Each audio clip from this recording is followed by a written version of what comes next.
Bienvenidos a este su canal Alzando la Verdad. Los saluda su amigo y compañero Gilberto Neira González. El día de hoy presentaremos el siguiente documental, el cual tiene como propósito enarbolar los sentimientos de diferentes personajes en cuanto a los hechos ocurridos el día 2 de octubre de 1968 y cómo este se mantiene latente como bandera de problemáticas actuales. Esto no sin antes revisar un pequeño repaso histórico. El 2 de octubre de 1968 marcó un antes y un después en la historia de México.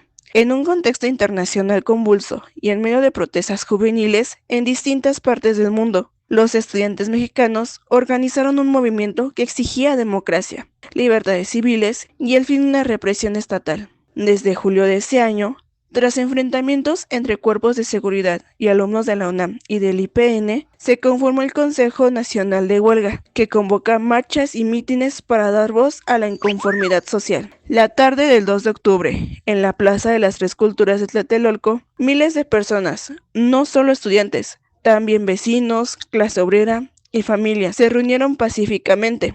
Sin embargo, el ejército, la policía y el batallón Olimpia desplegaron un operativo que derivó a una represión sangrienta, disparos, detenciones y una cifra de muertos aún incierta, que oscila entre decenas y varios de centenares. La violencia ocurrió apenas 10 días antes de inaugurar los Juegos Olímpicos, manchando la imagen que el gobierno buscaba proyectar al mundo. Con el paso de los años, el 2 de octubre se ha consolidado como un símbolo de memoria y resistencia. Más allá de la tragedia, recuerda la exigencia de verdad y justicia, la denuncia del autoritarismo y el anhelo de un México democrático.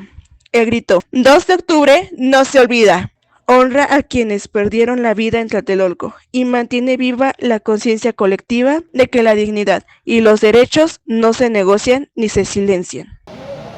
A las normales rurales las quieren desaparecer. Nosotros con lucha y sangre las vamos a defender. Buenas tardes, ¿con quién tengo el gusto? Con Ernesto Santrich, de la Central Nacional de Estudiantes Democráticos en Morelos. ¿Nos puede contar cómo ha influido en usted el movimiento de 68 para estar aquí reunidos y alzar la voz por los estudiantes? Claro, para empezar, no es una cuestión solo de memoria histórica ni de conmemoración, porque las banderas que levantaron en el 68 por la democratización de los centros de estudio, por educación pública, gratuita, científica y popular, sigue vigente, porque esa tarea fue inconclusa. Los compañeros en el 68 levantaron las banderas, pero no se logró materializar esta lucha por la represión política que hubo en ese momento históricamente. Pero actualmente lo vemos, es decir, hay un gobierno que se hace llamar de la transformación, bueno, y vemos algo muy contrario a una transformación en la educación. La mercantilización de la educación sigue, seguimos pagando la escuela, no tenemos educación gratuita. Eso de las famosas becas es más que demagogia. ¿Por qué? Porque las becas no resuelven el problema principal, que es la mercantilización de la educación, y las becas tienen filtros tanto técnicos, pero sobre todo políticos, para dejar afuera a la inmensa mayoría de los estudiantes. Por tanto, esas banderas de lucha siguen del 68 y adaptándolos a este momento. Hoy, con tanta inteligencia artificial, con tanta tecnología, con tanto desarrollo que hay en el mundo, era para que una educación con esas características tuvieran los hijos de los proletarios y campesinos. Por eso estamos aquí y decimos que no nada más es el 2 de octubre, sino es día con día, año tras año, en trazar una ruta común del movimiento estudiantil en México. Fíjese que me parece muy interesante los puntos que aborda, porque yo estoy estudiando para maestro de educación primaria. Y siendo sinceros, como usted dice, se habla de que debería de haber tecnología en los centros educativos, pero las escuelas siguen descuidadas, no hay la infraestructura adecuada. Entonces, ¿usted podría decirnos qué ha visto dentro de su escuela y que quisiera externarlo a la comunidad? Sí, mire, la verdad es que, como lo dije hace un momento, estamos en pleno siglo XXI, con tanta tecnología, seguimos, parece todavía las escuelas de una era de piedra. Es decir, tanto en la parte de infraestructura como el simple hecho de los programas educativos. O sea, nada más hagamos la pregunta, ¿realmente la educación ¿está centrada al servicio del pueblo, como debería de ser una universidad para el pueblo y por el pueblo, o está centrada en los intereses del capital? Lo digo porque nosotros sabemos, por ejemplo, en el año 2023 se decía que había que eliminar la carrera de filosofía y darle más peso a las ingenierías. Bueno, nosotros decimos al menos que ambas cosas son necesarias para la sociedad. Exactamente. Sí, concuerdo mucho con su punto de vista. Incluso también dentro de los nuevos libros de texto se ha notado que las matemáticas han estado dejando de ver tan necesarias, y esto en base a comentarios de un maestro nos ha dicho que es un error garrafal, ya que incluso las matemáticas son necesarias para poder tener un pensamiento crítico en los niños, resolver problemas. Entonces no es justo que se quiera quitar algo como la filosofía, que nos invita a analizar las problemáticas, se nos quite. ¿Qué más quisiera agregar? Mire, yo creo que es una interesante reflexión para nuestros tiempos, y es una reflexión que este movimiento estudiantil debe plantearse, porque aquí entramos en un contraste. ¿Qué queremos? ¿Esclavos modernos al servicio de los grandes empresarios, al servicio de Carlos Slim, de Salinas Pliego y de toda esa bola de parásitos? ¿O estudiantes al servicio de los intereses de la sociedad?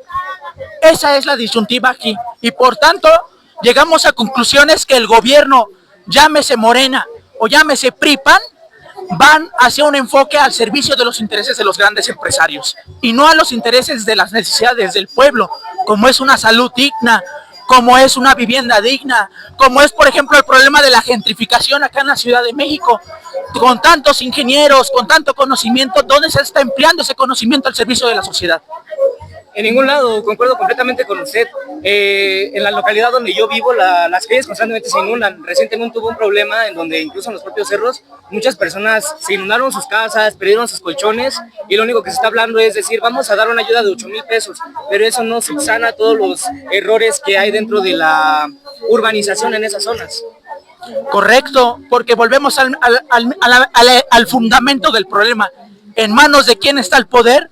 Y por tanto deciden cómo se emplea el poder del conocimiento, no solo de la riqueza, los recursos, sino también un recurso como es el conocimiento. Y mientras en los barrios del pueblo se inunda, porque yo también he sido testigo, bueno, en las zonas especiales, como algunas zonas de Santa Fe, de Polanco, o zonas donde están los grandes monopolios y los capitales, bueno, ahí no vemos esos problemas, pues no, porque son sus intereses, y por tanto la consigna es ellos, la clase burguesa, o nosotros. Incluso últimamente ha sonado mucho la frase de que la periferia no vive, sobrevive, y esto se pudo notar en el accidente del Puente de la Concordia. ¿Usted quisiera agregar algo respecto a ese problema? ¿En la que, perdón? En el accidente del Puente de la Concordia. De Iztapalapa, ¿no? Lo que pasó recientemente.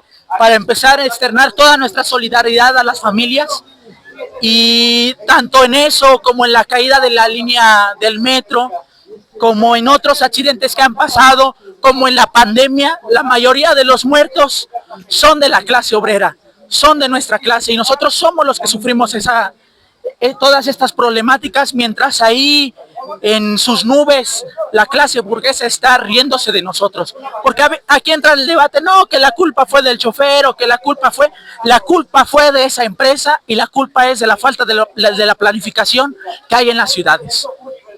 Tristemente, esa misma noche después del accidente, se grabaron videos de cómo se estaba bachando el propio Puente de la Concordia, y no hicieron responsable, como usted dice, a la empresa.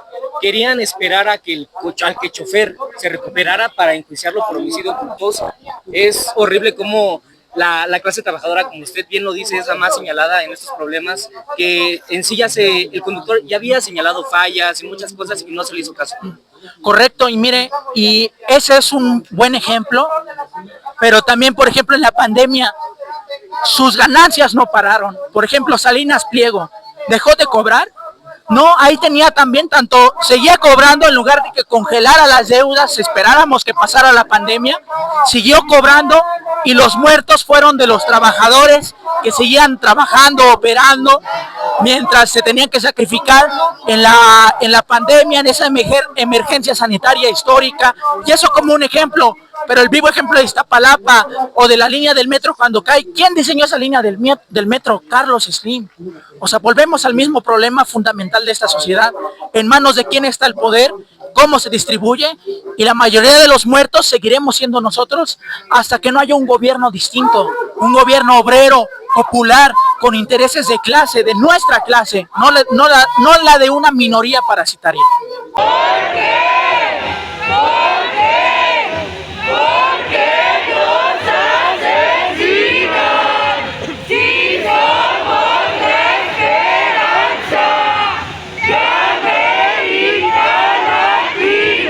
Buenas tardes. ¿Nos se podría presentar ante la cámara? Miguel Torruco Garza. Miguel Torruco Garza. Ok. Disculpe, ¿de qué manera tus ideas sobre ciudadanía, derechos humanos o participación política han sido influenciadas por el conocimiento de movimientos como el del 68 y el Halconazo? Pues mira, esos dos grandes eventos que desafortunadamente están en las páginas más negras de la historia nacional son momentos que la historia nacional jamás va a olvidar y que los jóvenes no debemos olvidar, sino aprender de ellos. Incluso hasta inspirarnos para buscar entre la abnegación y la libertad la más firme lucha de los ideales. Yo fui también participante del movimiento de ISO 132. Afortunadamente no sucedió nada ni siquiera similar a lo del 68 o al Halconazo, pero es la voz de la juventud que se levanta y que siempre se va a levantar ante la inconformidad de los malos gobiernos. Ok. ¿Ha vivido algún conflicto interno, llámese personal, al confrontar estos valores del pasado con una realidad actual y cómo lo ha enfrentado? Pues mira, conflictos no, porque la historia y la realidad siempre serán una y no se podrán cambiar. La historia, tanto aciertos y tanto en errores, se tiene que aprender de ella para no cometer ni repetir los errores, como decía Napoleón Bonaparte, que no conoce la historia está condenado a repetirla, y de los aciertos, pues acrecentarlos y aprender de las virtudes de los aciertos, pero sobre todo no repetir los errores del pasado. ¿Siente que la participación de los comités juveniles dentro de estos movimientos dan continuidad al legado del 68 y del 71 y por qué? Claro, los movimientos del 68 y el 71 fueron un parteaguas que abrieron la ruta y la visión de la juventud mexicana, primero ante un gobierno autoritario y segundo ante una juventud valiente que se atrevió a salir en esos momentos tan difíciles cuando el Estado mexicano reprimía a sus propios jóvenes. Y ellos abrieron una ruta para toda la juventud. Por eso es importante hoy, 2 de octubre, estar aquí, aunque sea darnos una vuelta, a recordar, honrar a los que murieron, porque son los que nos abrieron el camino. Ok. ¿Ha visto documentales, leído testimonios o ha participado en actividades conmemorativas sobre estos hechos y de qué modo le han impactado? Sin duda alguna, mira, me gusta mucho leer. No recuerdo exactamente el libro de Elenia Poniatowska, pero ella escribió una sobre el 68. Y hubo partes que me impactaron mucho, como la de entrevistó a una señora que estaba en el edificio Chihuahua y que la señora contó 60 y tantos cuerpos, 60 me parece, en ese momento. Sin embargo, el Estado mexicano reportó 30, 40 fallecidos y decía que era entre militares. Díaz Ordaz dijo incluso, no dijo metiches, pero dijo curiosos, dijo la palabra curiosos. Es muy importante conocer nuestra historia, como digo, para no repetir las cosas negativas. Ok. ¿Considera que estos movimientos contribuyeron a una transformación en los derechos ciudadanos, la libertad de expresión o participación política en México? ¿Y cómo lo ve reflejado? Sobre todo usted que está dentro de la política. Sin duda alguna, porque mira, para empezar, ese impactante suceso del 2 de octubre del 68 fue un parteaguas en el país, en la historia nacional. Estamos hablando de vidas humanas, de hijos del pueblo. Como decía incluso Lázaro Cárdenas cuando se entera de aquella masacre, dice, no puedo creer que los rifles de la Revolución Mexicana hayan matado a los hijos de México. Pero esos hijos de México siguieron adelante, continuaron la lucha. Hoy muchos de ellos están en puestos importantes. Pablo Gómez ahora está en cuanto a la reforma electoral, es una reforma muy importante para reducir la burocracia legislativa. Que mira que yo como diputado, hay veces que entraba, cuando fui diputado, decía, hay tantos que no hacen nada, que nada más levantan la mano, de todos los partidos. Yo creo que esa reforma es también parte de la lucha histórica de los estudiantes, de la lucha por la democracia, de la lucha por un México mejor, con mayor transformación, que se le quite el fuero a los diputados, a los senadores, Yo cuando fui legislador ni siquiera lo tuve que utilizar. ¿Para qué? Hay que ser valiente. Y si quieres hablar de alguien, tienes que tener sustento, porque hoy cualquiera habla de otra persona y dice, este es del crimen organizado, este robó, este no sé qué. También debería haber una reforma para castigar a la gente que difama. Como decía el presidente Andrés Manuel, no mancha, pero tizna. Hay muchas cosas que todavía se pueden corregir, que yo estoy de acuerdo, pero es importante que la juventud mexicana, regresando al tema, se involucre, conozca de dónde venimos, quiénes somos, hacia dónde vamos, que no se repitan los errores, para que el día de mañana y el día del presente también, que muchos ya están tomando cargos de relevancia, jóvenes, que no cometan los errores del pasado, que no cometan las tragedias del pasado, y más allá de todo, que con base en la ética, los valores, el humanismo mexicano, que yo creo que parte del humanismo mexicano es humanizar la política, no hacer aquel político inalcanzable que rodeado de 20,000 escoltas oficiales, que no puedes llegar, dialogar con él, si es el que te está gobernando, que le puedes decir, oye, ayúdame, oye, está pasando esto, porque luego cuando llegan, muchos olvidan. Por eso la importancia de que la presidenta siga haciendo esas giras, que recorre el país, y lo está haciendo bien la presidenta, yo creo en ella. Ok, muchísimas gracias.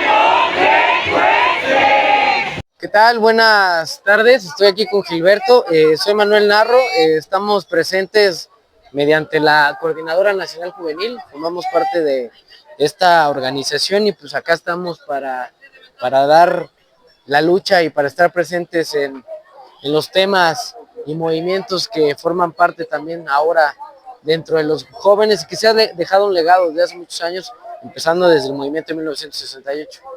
Ok, entonces continuaremos con las preguntas. Sí. ¿De qué manera los ideales de justicia, democracia o memoria histórica vinculados del 68 y 71 están presentes o podrían estar presentes en la misión, visión del comité?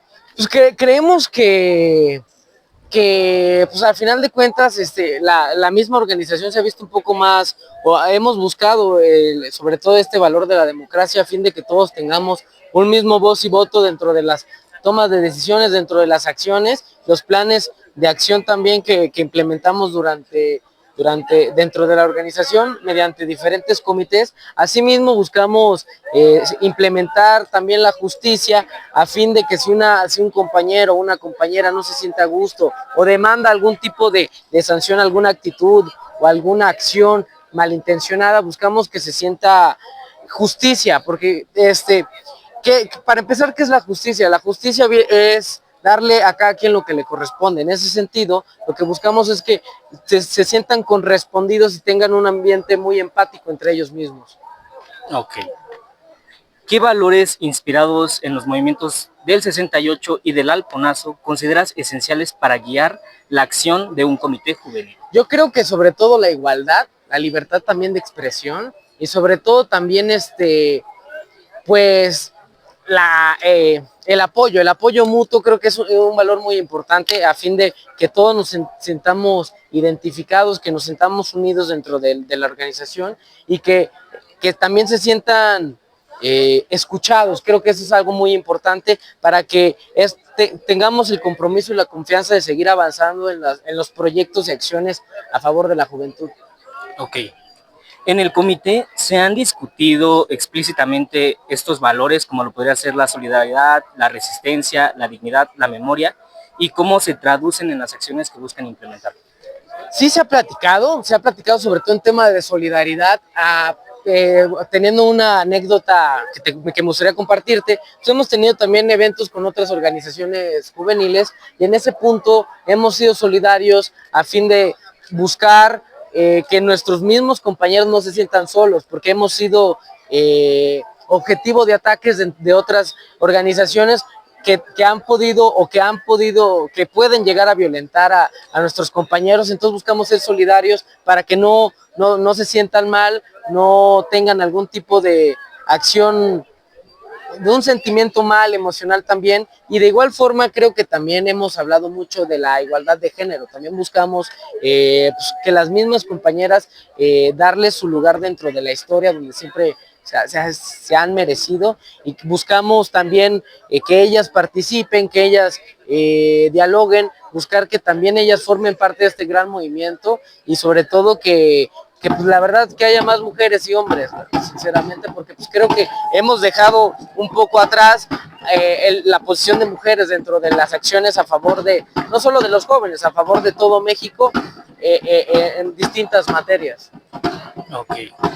¿Crees que la memoria histórica funciona como un filtro ético para tomar decisiones en la organización y qué ejemplos podrías dar?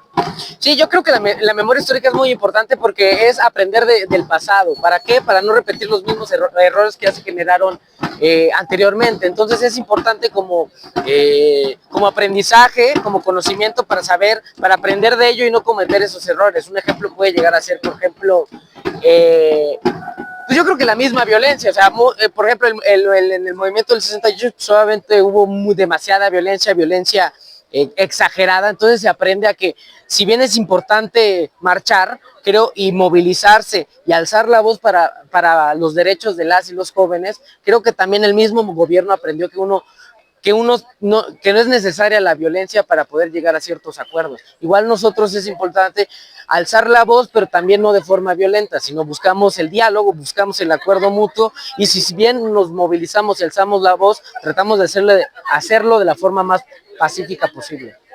Ok. ¿Cómo crees que el conocimiento de estos movimientos pueden fortalecer la identidad del comité y su propósito colectivo? Pues creo que sí se genera identidad porque se pueden ver, pueden generar reconocimiento dentro de esos movimientos, pueden llegar a tener convicciones similares, a tener objetivos similares. Entonces se empieza a generar una misma conciencia, una misma voz, y se va manteniendo vigente el legado que en su momento se generó a partir de estos movimientos. Estamos repitiendo la historia, a lo mejor aprendiendo de esos errores para movilizarnos o para alzar la voz o generar un acuerdo de forma diferente, pero se puede utilizar como herramienta para poder exigir más y mejores derechos. Ok.